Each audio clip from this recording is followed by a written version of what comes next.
শেষ চৈত্রের ঘ্রাণ লেখিকা নূরজাহান আক্তার আলো পর্ব ৩৭। তখন বিকেল ৫টা। এক ধরনের নরম ও কোমল আলোয় সেজেছে পশ্চিম আকাশ। ক্লান্ত হয়ে ম্লান হয়ে এসেছে দিনের আলো। সূর্য নেমেছে পাটে, পাখিরা ফিরছে আপন গৃহে। পাড়ার মোড়ে মোড়ে বসেছে ছোট বড় ইফতারের দোকান।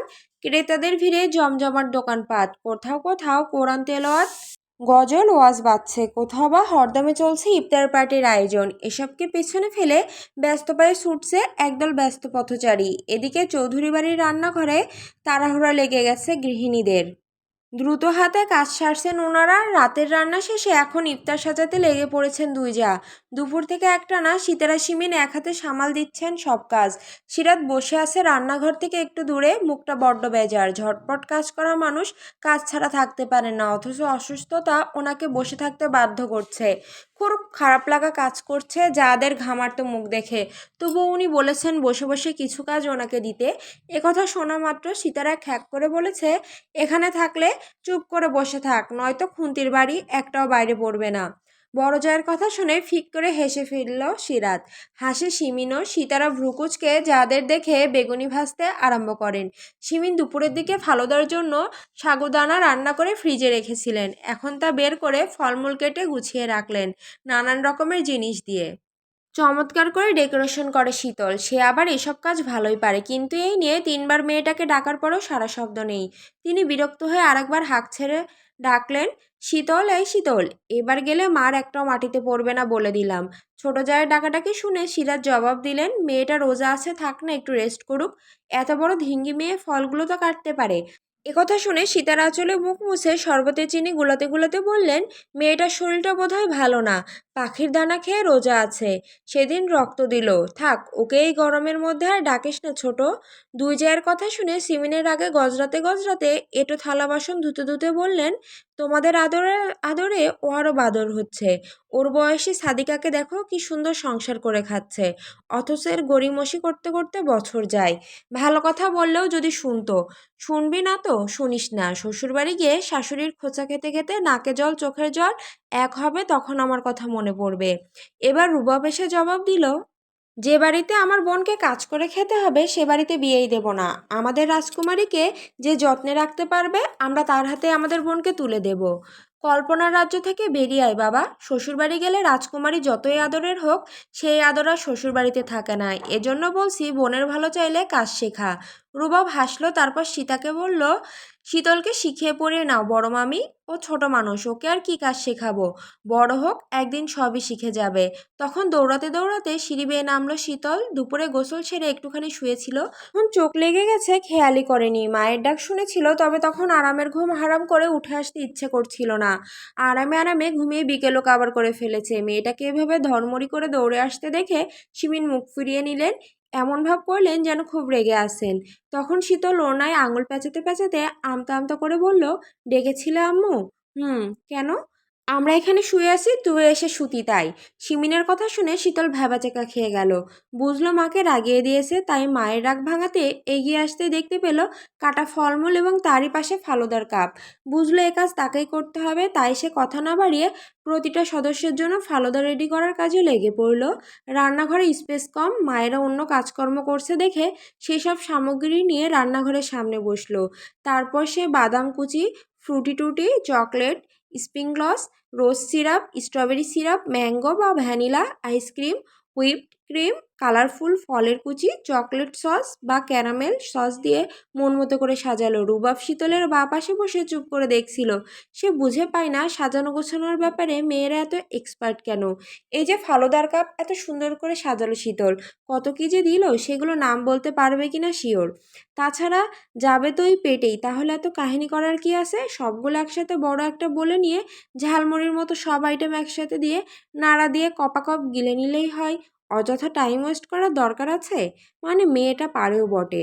শীতল সেগুলো সাজিয়ে ফ্রিজে তুলে হাত ধুয়ে বের হতেই সীতারা বললেন, ওমা, ফোনটা শুদ্ধকে একটু দিয়ে আয় না। আচ্ছা, বাগানের দিকে গেছে দেখ। হুম। আর শোন, আসার সময় কয়েকটা লেবু তুলে আনিস। আচ্ছা। এই কথা বলে রান্নাঘর পেরিয়ে বাইরে এসে পিলারের পাশে দাঁড়িয়ে গেল। সুন্দর ফোনের লক খুলতে চেষ্টা করলো কিন্তু হলো না। তাই বিড়বিড় করে বকতে বকতে বাগানে গেল। বাগানে কেউ নেই, তাই গেল বাড়ির পেছন দিকের পুকুর পাড়ে। তাদের পুকুর পাড়টা শান বাঁধানো, অনেক জাতের মাছ ছাড়া বিধায় কেউ গোসল করে না। বাইরের লোক এসে মাছ মেরে দিয়ে যায়। এদিকটায় নির্জন, তাই খুব একটা আশা হয় না। তবে শুদ্ধকে মাঝে মাঝে দেখা যায়।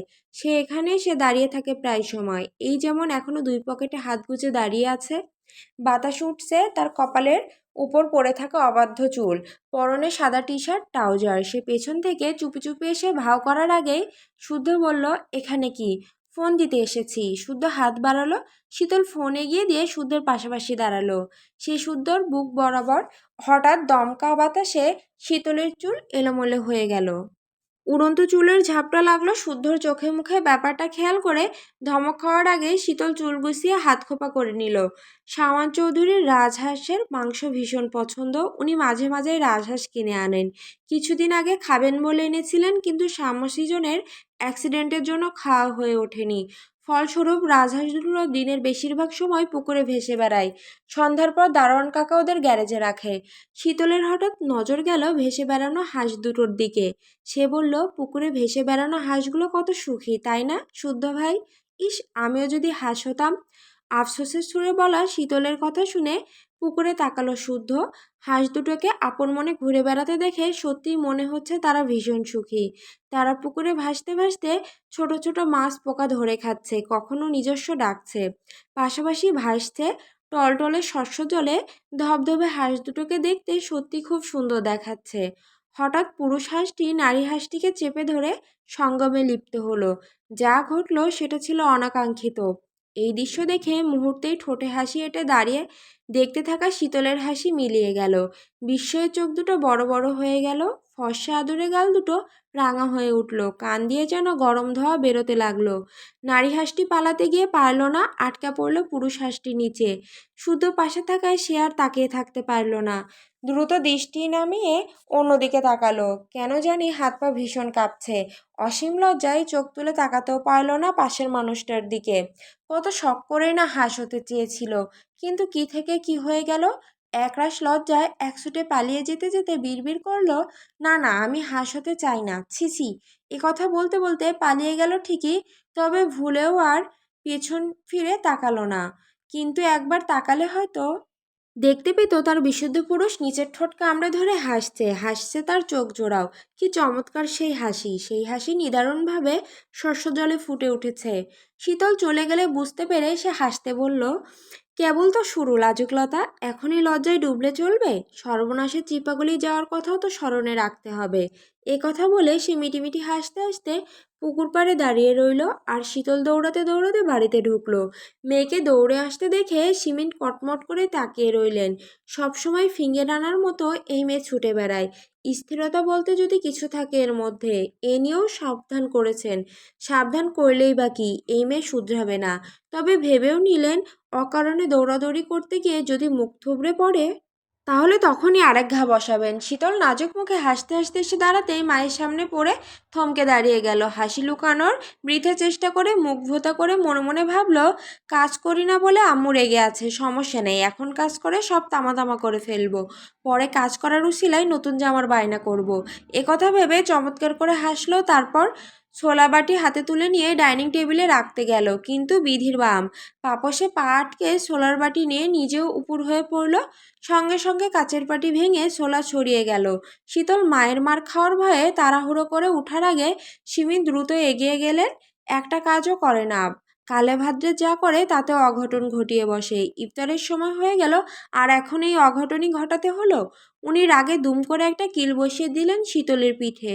শীতল চোখ বড় বড় করে তাকিয়ে রইল মায়ের দিকে। পর মুহূর্তে আরেকটা মারতে গিয়ে সেটা মেয়েটার ঠোঁটে লেগে ঠোঁট কেটে গল গল করে রক্ত বেরিয়ে গেল। এদিকে সীতারা দ্রুত সিমিনকে আটকাতে গেলে খেয়াল করলো শীতল কেমন করছে। কিলটা এমনভাবে পিঠের উপর পড়েছে ঠিকঠাক নিঃশ্বাস নিতেও পারছে না। রুবাব আর সীতারা ব্যাপারটা খেয়াল করে দ্রুত বুকে আগলে নিলেন। মাথায় পিঠে হাত বুলিয়ে শান্ত হতে বললেন। এদিকে ইফতারের সময় হয়ে যায়। সারাফাত আর সাফওয়ান চৌধুরীও নিচে এসে বসেছেন কেবল। সায়নও পার্টি অফিস থেকে ফিরে কেবল দরজা দিয়ে ঢুকেছে।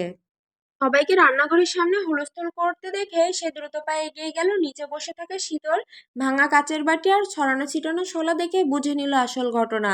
শীতলের ঠোঁট কেটে রক্ত বের হচ্ছে দেখে দ্রুত ঘাড় ঘুরিয়ে গেটের দিকে তাকালো। শুদ্ধকে বাগানের দিকটায় ফোনে কথা বলতে দেখে এলো। সে যদি দেখে তাহলে নির্ঘাত তুলকালাম বাঁধাবে। মনে মনে এই কথা ভেবে সে দ্রুত পকেট থেকে রুমাল বের করে শীতলের ঠোঁটে চেপে ধরল। শীতল তখনও পিঠ বাঁকিয়ে চোখ বন্ধ করে বসে আছে। তখন সায়ন তার ঠোঁটে রক্ত মুছতে মুছতে আদুরে সুরে বলল, দেখে শুনে হাঁটবি না, ইস কতখানি কেটে গেছে। এ কথা বলে ফের সিমিনের দিকে তাকিয়ে বলল, ছোট আম্মু এভাবে কেউ মারে, দেখো তো ঠোঁটটা কেটে কি অবস্থা হলো। বকবা মারবা ঠিক আছে, মারেরও তো এক সিস্টেম থাকা লাগে। এদিকে সিমিনও হতবাক হয়ে দাঁড়িয়ে আছেন। মারটা এভাবে লাগবে উনিও বুঝতে পারেনি। শীতল তখন রক্তমাখা ঠোঁট ফুলিয়ে মায়ের দিকে তাকালো। তার চোখ দিয়ে ঝরছে অঝোর অশ্রুধারা। অভিমানী চোখ জোড়া, অভিমানী টইটম্বর। এদিকে চেঁচামেচি শুনে সারাফাত ও সাফওয়ান চৌধুরী ছুটে এলেন। শিমিন মেরেছে শুনে সারাফাত চৌধুরী থমথমে মুখে শীতলকে উঠিয়ে ড্রয়িং রুমের সোফায় বসালেন। যত্ন করে রক্ত মুছে দিলেন। ভাসুরকে দেখে শিমিন মাথায় আঁচল টেনে মাথা নিচু করে এক কোণে দাঁড়িয়েছে। সীতারা এবার বকতে লাগলেন শিমিনকে, শিরা তো তাই। রুবাব সবার বকবকে শুনে দীর্ঘশ্বাস ছেড়ে দেখে শুদ্ধ দাঁড়িয়ে আছে। সে ভ্রুজোড়া কুঁচকে তাকিয়ে আছে শীতলের দিকে। সীতারার বকবকি শুনে বুঝলো মেরেছে শিমিন, তাও আবার ছোলা ফেলে দেওয়ার জন্য। সে দাঁড়ালো না, বাইকের চাবিটা পকেটে পুরে তখনই বেরিয়ে গেল। এদিকে ব্যস্ত থাকায় কেউ সেদিকে খেয়াল করলো না। ভাই বোনরা হাতে হাতে ইফতার টেবিল সাজিয়ে ফেললো। শখ শীতলের ঠোঁটে অ্যান্টিসেপটিক লাগিয়ে দিলে সে বাবাকে কল দিল। ঠোঁট ফুলিয়ে কাঁদতে কাঁদতে অভিযোগ জানালো। শাহাদাত চৌধুরী থমথমে মুখে বললেন, আমি এবার ছুটিতে গিয়েই তোমাকে আমার কাছে নিয়ে চলে আসব, আর থাকতে হবে না ওখানে। আমার মেয়েকে শুধু ধরে ধরে মারবে আর বসে বসে দেখব, তা হবে না। তাই যাব, থাকবো না আমি। কত কষ্ট করে সারাদিন রোজা ছিলাম, অথচ শেষ মুহূর্তে এসে মেরে রক্তারক্তি করে রোজাটাকে দুর্বল করে দিল। থাক, কাঁদে না মা, ইফতার করে ওষুধ খেয়ে নিলে ব্যথা সেরে যাবে। সিমিনও অজু করতে যেতে যেতে শুনল বাবা ও মেয়ের কথা, তবে চোখ তুলে তাকালেন না সেদিকে। তাকালেই চোখের পানি লুকানো মুশকিল হয়ে যেত যে। তারপর সকলে একে একে ইফতার করতে বসে খেয়াল করলো শুদ্ধ নেই। কল দিলেও ধরল না সে। হঠাৎ না বলে কোথায় গেল, তাকে নিয়ে সবার মাঝে একটু চিন্তাও কাজ করছিল। তখন শুদ্ধ ফিরল, হাতে ইয়া বড় ব্যাগটা রেখে ওর মাকে হাতে ধরিয়ে দিল। ভারী বড় সড়ো ব্যাগটা ধরে সীতারা বললেন, এতে কি আছে বাপ, এত ভারী কেন ব্যাগটা। শুধু সে কথা জবাব দিল না। সকাল স্বর্ণকে উদ্দেশ্য করে ভারী গলায় বলল, বাহারি রকমের যত যা ইফতার আছে সব সরা। শখ ভাইয়ের মুখের দিকে একবার তাকিয়ে তার মায়ের দিকে তাকালো। তাকে সরাতে না দেখে শুধু জোরে একটা ধমক দিল। সে এত জোরে ধমক দিয়ে শীতলও চমকে উঠেছে। সে বিস্ময় নিয়ে তাকিয়ে দেখছে সামনের বিশুদ্ধ পুরুষটাকে।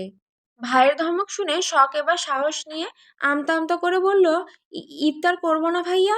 কর, তবে শুধু ছোলা দিয়ে কর। ছেলের তেরামিতে সারাফত চৌধুরী এবার প্রচণ্ড বিরক্ত মুখ খুললেন। এত কিছু থাকতে শুধু ছোলা দিয়ে ইফতার করবে কেন? বাবার কথায় শুধু সিমিনের দিকে একবার তাকিয়ে ঘুরে বাবার দিকে তাকালো। তারপর ঠান্ডা স্বরে বলল, সামান্য ছোলা নিয়ে যখন এত কাণ্ড ঘটে গেল, তার মানে বুঝতে হবে এই ছোলা মহামূল্যবান কিছু। একদিন ছোলা না খেলে মানুষ মারা যেতেও পারে। এই পাপ কি আর জেনে শুনে করা যায়? তাই ইফতার আর ছোলা দিয়েই হবে।